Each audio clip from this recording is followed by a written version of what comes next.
The security guard's flashlight hit Jalen's face before he'd even crossed the mall threshold. "Open it." No greeting, no explanation. Just the command, and a hand already gesturing at his backpack. Jalen had learned this choreography young, the specific compliance required when your skin made you suspicious just for existing. He unzipped slowly, lifting out his physics textbook, his refurbished laptop, the sandwich his mom packed that morning. Each item placed carefully on the security desk like evidence at trial. Behind him, Chase Riker glided past the other entrance. Designer jacket, expensive sneakers, the kind of confidence that came from never being stopped.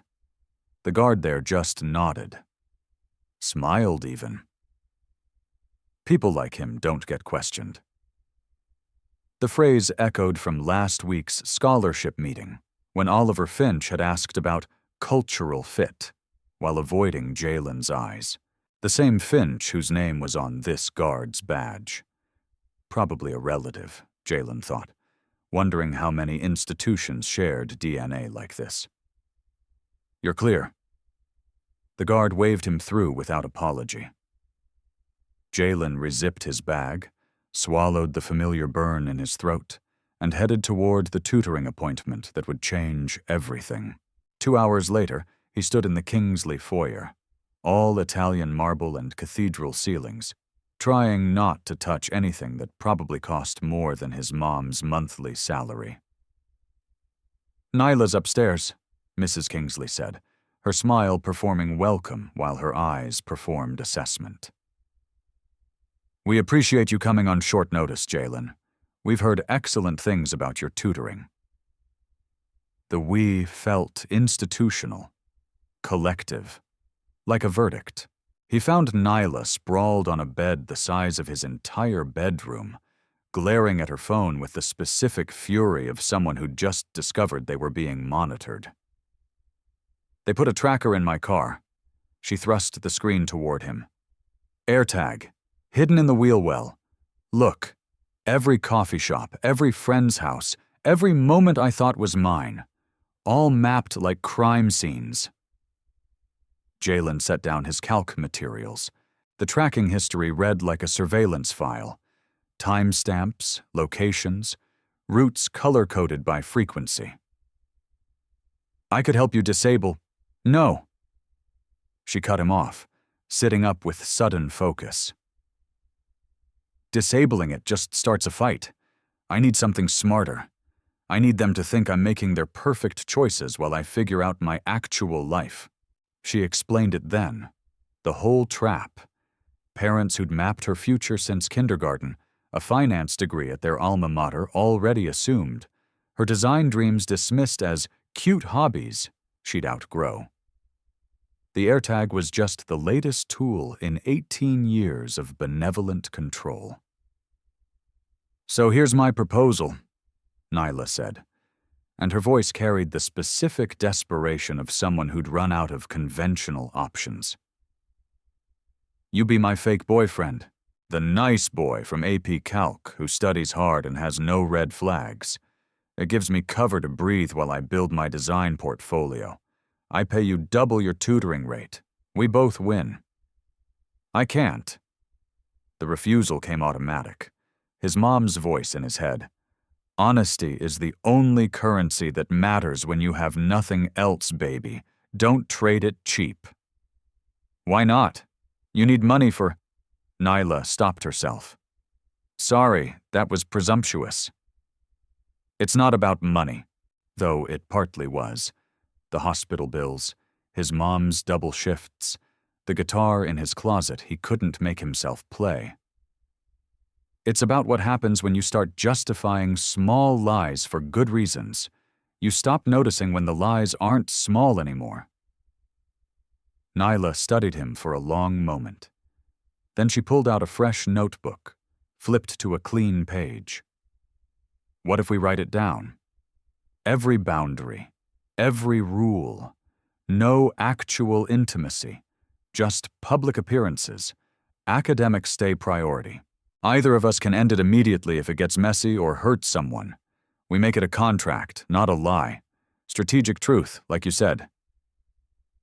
Jalen looked at the blank page. At Nyla's face. Privileged, yes, but also genuinely trapped in a different kind of cage. At his phone, where his mom's last text glowed. Power bill came. We'll figure it out, baby, don't worry. Okay, he said slowly. But we do this clean. No deceptions that cause harm. No using people, just creating space for truth to exist. Nyla started writing, her handwriting sharp and certain. Contract of mutual alibi. 1. No physical intimacy beyond what's necessary for public appearances. 2. Academic commitments remain priority for both parties. Full transparency about risks and boundaries. Either party can terminate immediately if harm occurs. No involving others without consent. Reevaluation every 2 weeks. She signed it, slid it across. Jalen read it twice, then added one more line. 7. We remember why we're doing this. Freedom, not deception. He signed. When someone decides to help you, don't let them fight alone. The first official tutoring session happened 3 days later in Nyla's room, with the door properly open per her parents' rules and calculus textbooks strategically visible. But 15 minutes in, Nyla pushed the derivatives aside and pulled out a different notebook. Before we pretend to date, she said, you should probably know what I actually care about. She slid the sketchbook across her desk. Inside, a universe of plushies, not the generic, mass-produced kind. These had souls. A corgi with asymmetrical ears and an expression of permanent bewilderment. An octopus with spiral tentacles that somehow conveyed anxiety. A crescent moon with a gap-toothed smile and sleepy eyes. Each design was accompanied by notes, materials, potential costs, target markets, character backstories. These are exceptional, Jalen said, and he meant it. He'd seen enough small business case studies to recognize viable products. The design language is consistent, but each has distinct personality. Have you researched the indie plush market? Because my parents think it's a phase. Nyla's voice went flat. Something I'll mature out of once I start my finance degree. They've already paid the deposit at their alma mater. Already told their friends I'm following the family tradition. Have you shown them market analysis?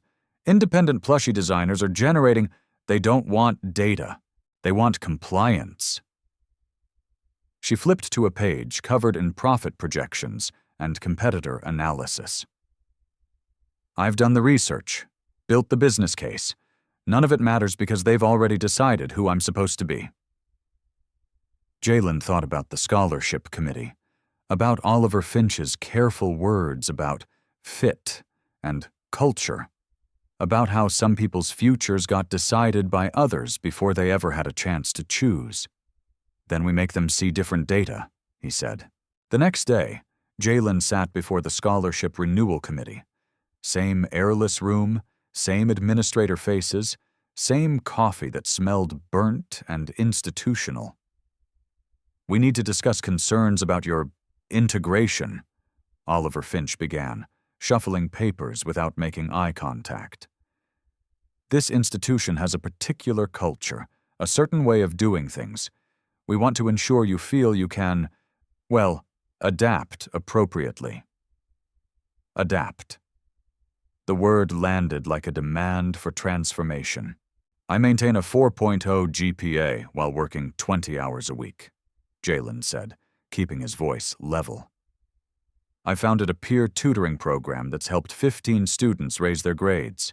I volunteer at Children's Hospital every Thursday. If that doesn't fit your culture, perhaps the question isn't about my adaptation. The silence that followed was sharp enough to cut. Oliver Finch's smile was thin as paper, sharp as a paper cut. We'll be in touch about your renewal status. That evening, Nyla's parents delivered their own ultimatum. She texted Jalen immediately, 72 hours. They want proof of concept for my designs. Real pre-orders, real money, or the whole dream dies and I'm filing finance applications this weekend. Help? Jalen stared at the message. 72 hours to turn artistic vision into quantifiable success, to make feelings into numbers, dreams into data points that parents would accept as legitimate. He called her back. We can do this, but we need to be strategic. Small booth, strong online presence, targeted marketing to art students and young professionals, quality over quantity. Even 50 solid pre-orders with low refund rates would prove market viability. 50? Nyla's voice cracked. In 3 days? It's not about the number. It's about proving the model works. That's what they need to see. Not that you can sell, but that people actually want to buy. A pause.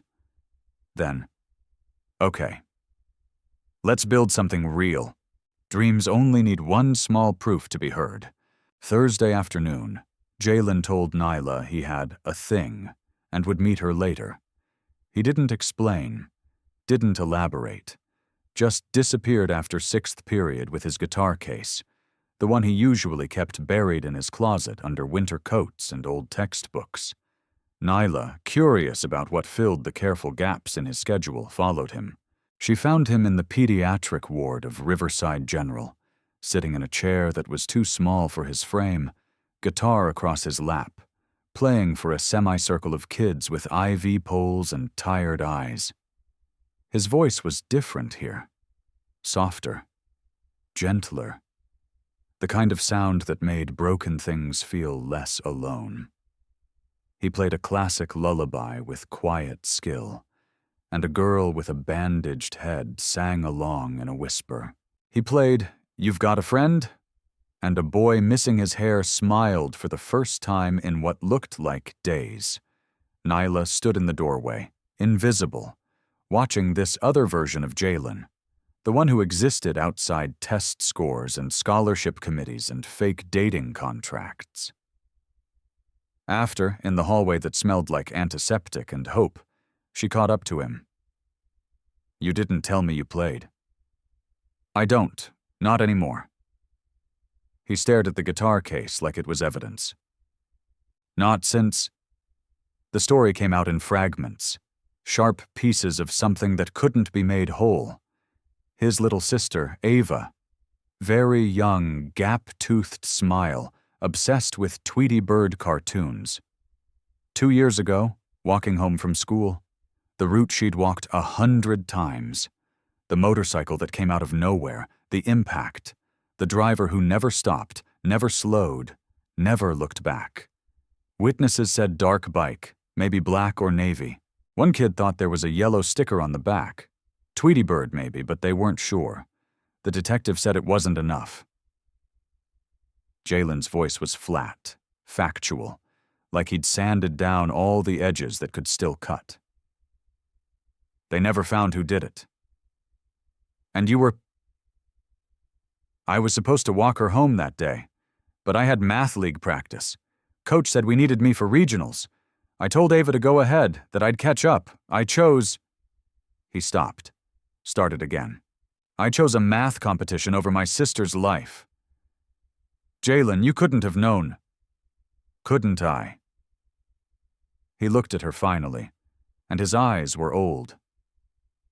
I knew the route was busy, knew she was scared of traffic, knew she always waited for me. But math league mattered more that day, and now she's gone and I get to live with that math. Nyla felt something crack open in her chest. Is that why you agreed to help me? The contract, the boundaries, all of it? Partly. You're trying to escape something without lying about who you are. You want freedom, but not through deception. That matters to me. He zippered the guitar case with shaking hands. Because once you start justifying small lies for good reasons, choosing math league over walking your sister home, choosing ambition over presence. You don't notice when the lies stop being small, when the choices start costing more than you can pay. The fake dating boundaries, Nyla said slowly.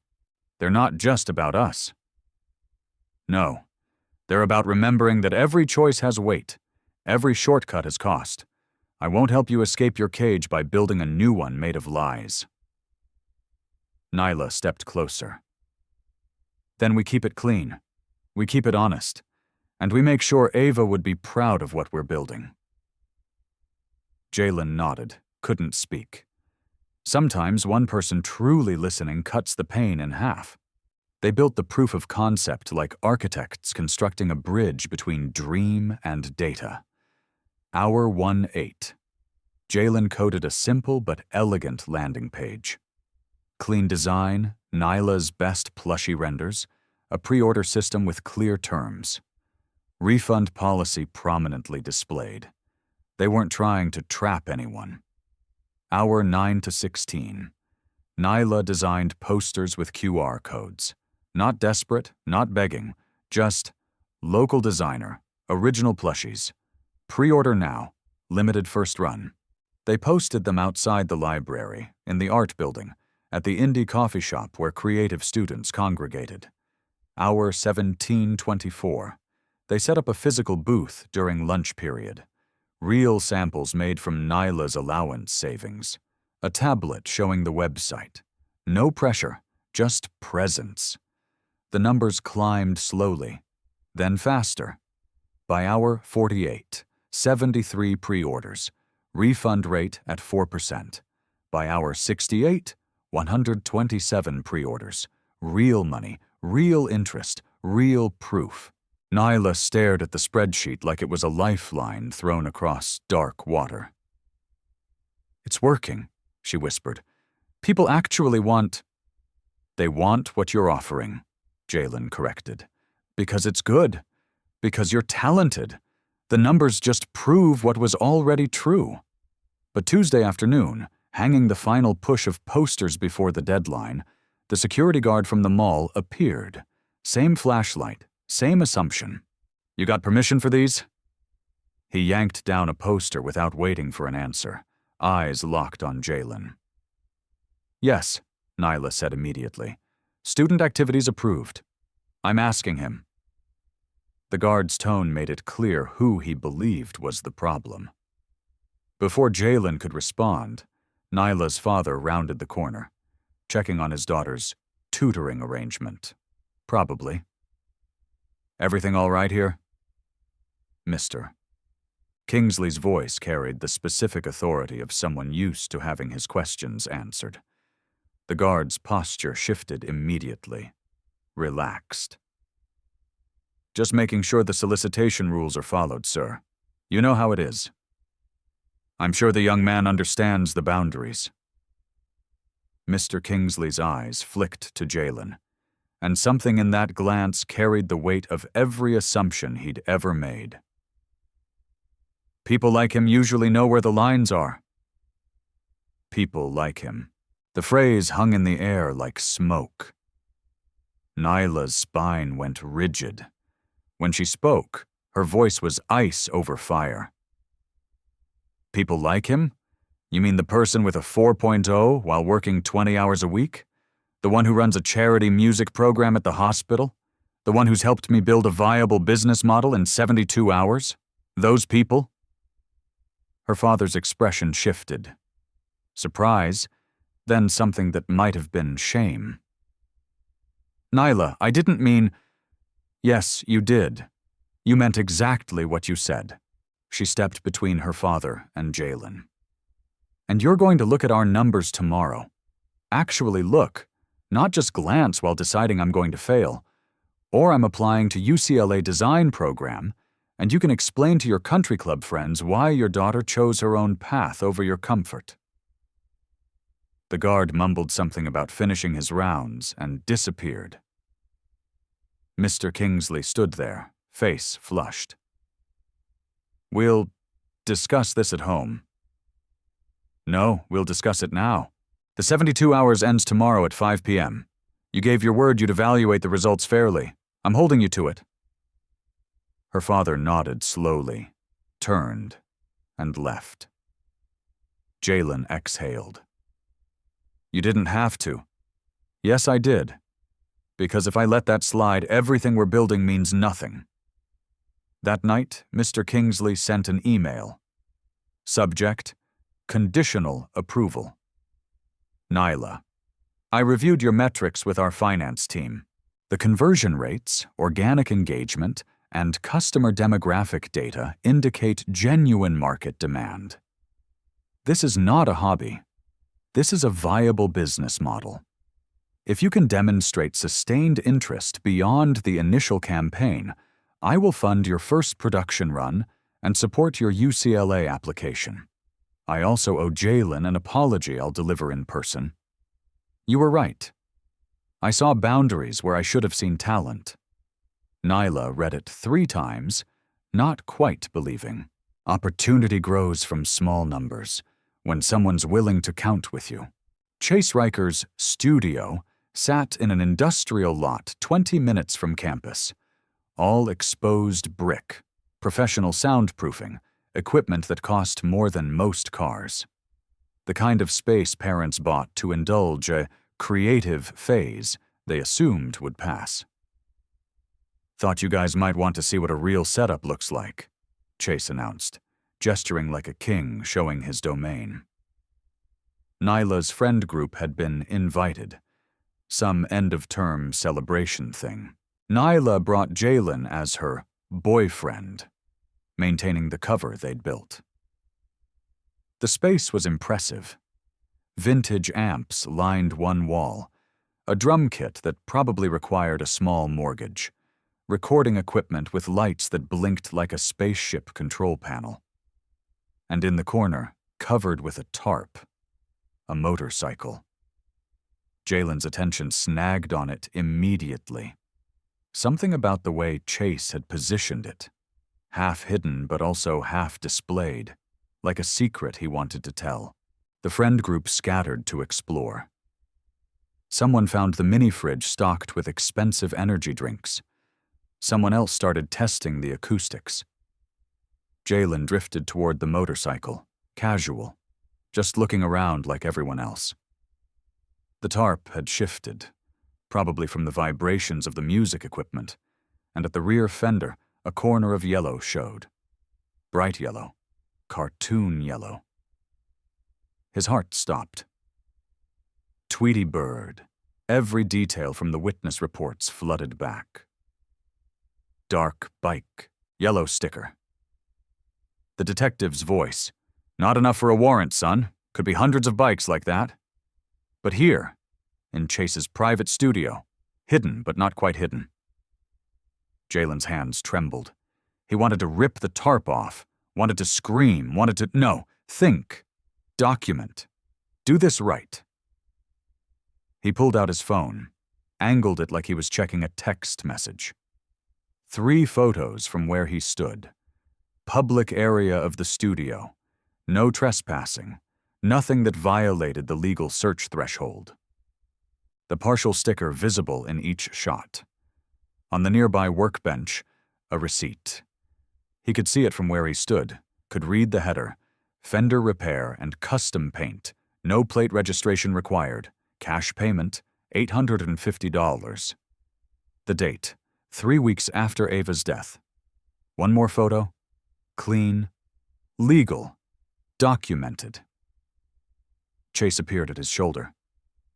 Cool, right? Custom build? Did most of the work myself.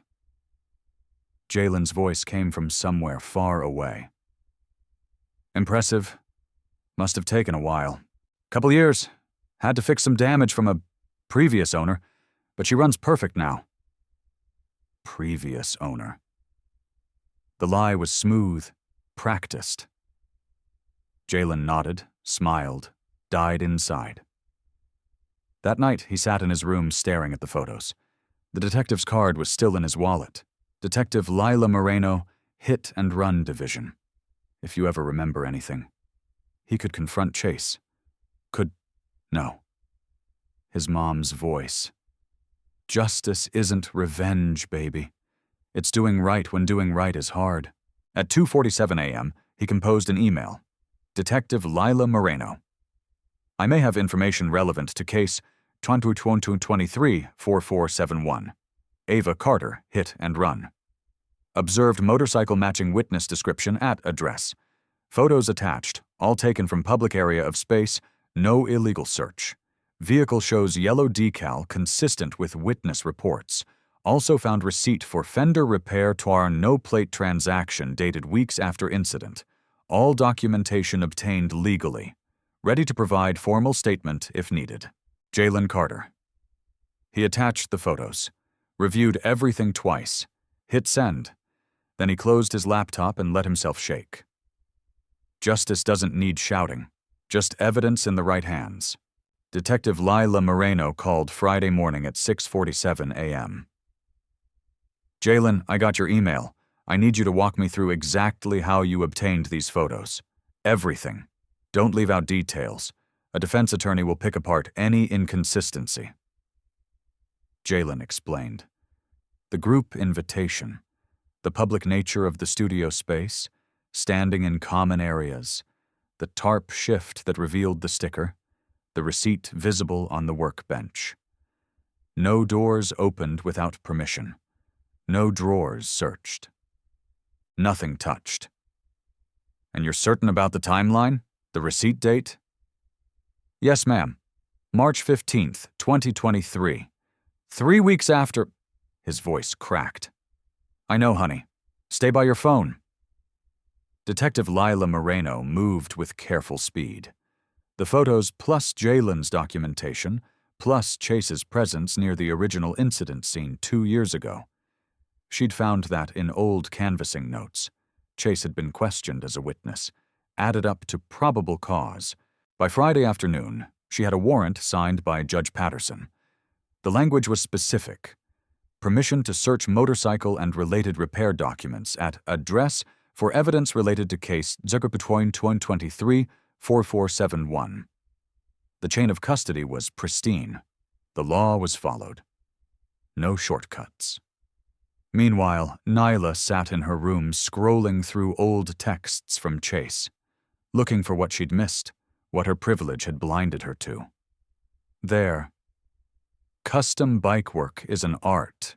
Knowing how to make problems disappear, that's real skill. There. Most people don't understand you gotta do what you gotta do. No rules when it's about survival. There. That thing that happened on Riverside 2 years ago? Wrong place, wrong time. Could happen to anyone. Gotta move on. Her stomach turned. She'd read these before and thought he was being philosophical, edgy, artistic. Now she saw confession wearing the mask of mystique. She forwarded them to Detective Lila Moreno with a message. I should have seen this sooner. I'm sorry. Her parents found her crying that evening. What's wrong, sweetheart? I defended him. I thought Jalen was jealous, thought he was making things up because... She couldn't finish. Couldn't say because he's black, and Chase is white, and I believed the one who looked like us. Her father sat down heavily. Your proof of concept. I had our finance team analyze it properly. The conversion rates, the engagement patterns, the demographic spread. Nyla, this isn't a hobby waiting to fade. This is a legitimate business model with sustainable growth potential. You're approving UCLA? I'm approving you. I'm apologizing for making you prove yourself with spreadsheets when I should have trusted your vision from the beginning. He paused. And I'm especially sorry for what I said about Jalen. He's shown more integrity in 3 weeks than most people show in a lifetime, including me, her mother added quietly. We're removing the AirTag tonight. All of them. Yes, there were backups. You've earned our trust.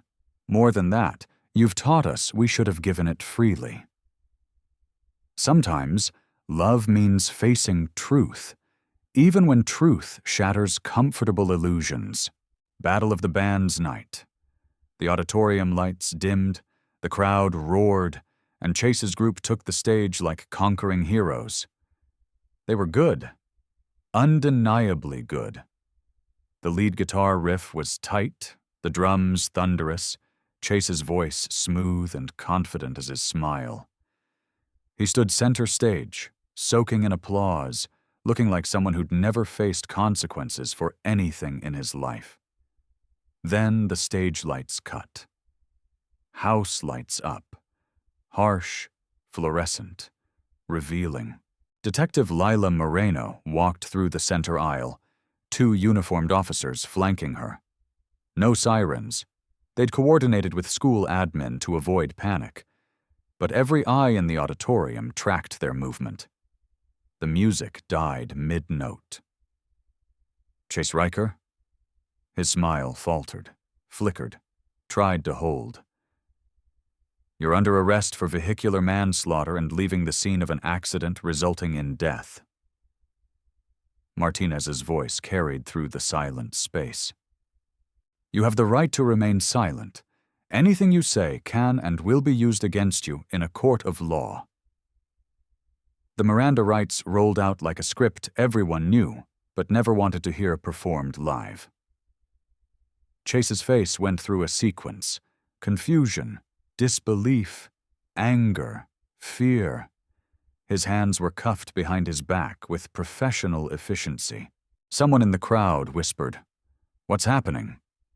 Someone else, "Did she say manslaughter?" The officers led Chase down the stage stairs. He tried to maintain dignity, tried to look wronged, tried to perform innocence.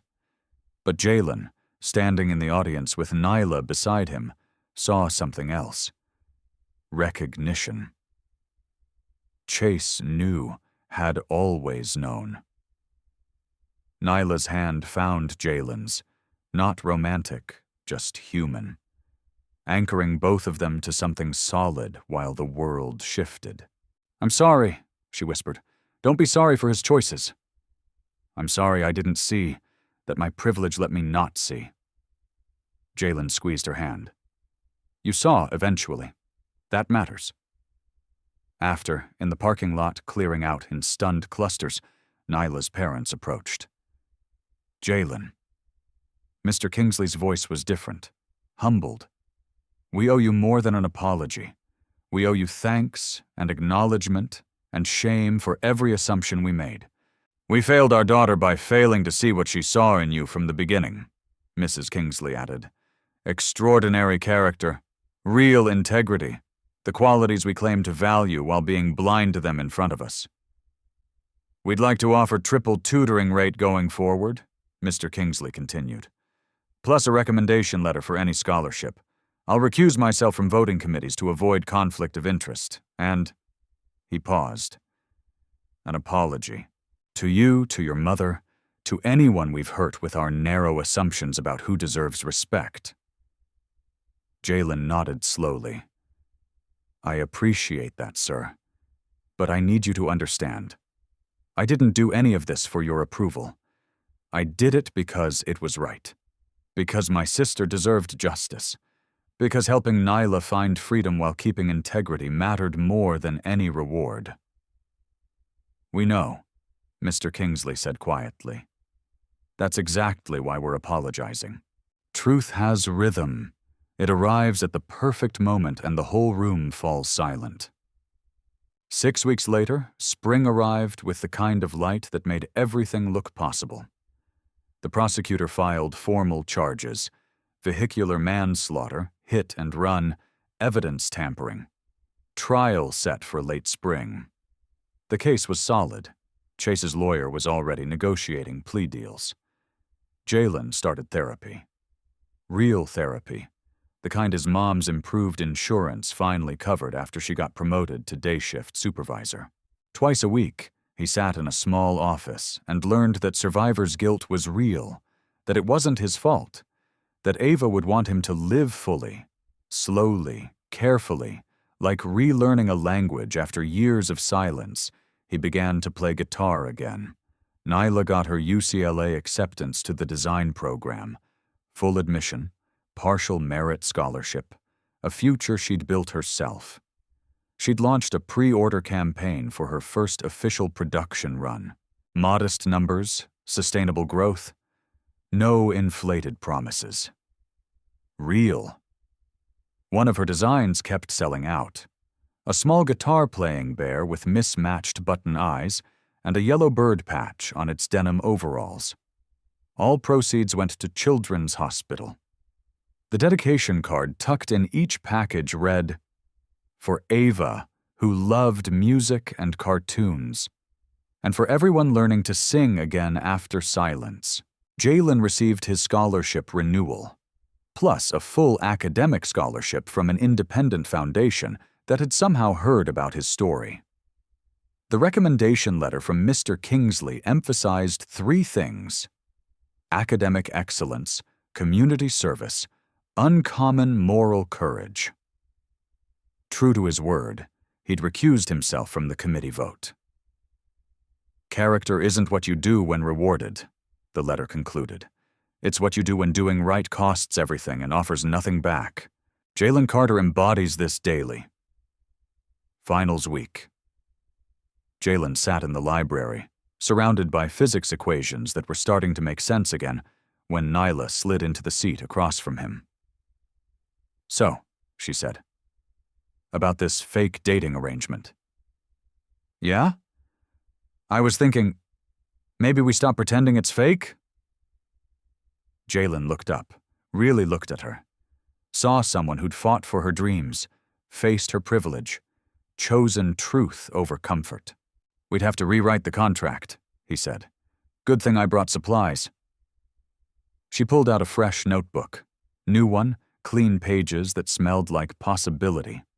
At the top, she wrote, "Partnership agreement, real version." "Boundary 1, Jalen said. "Honesty, always, even when it's hard."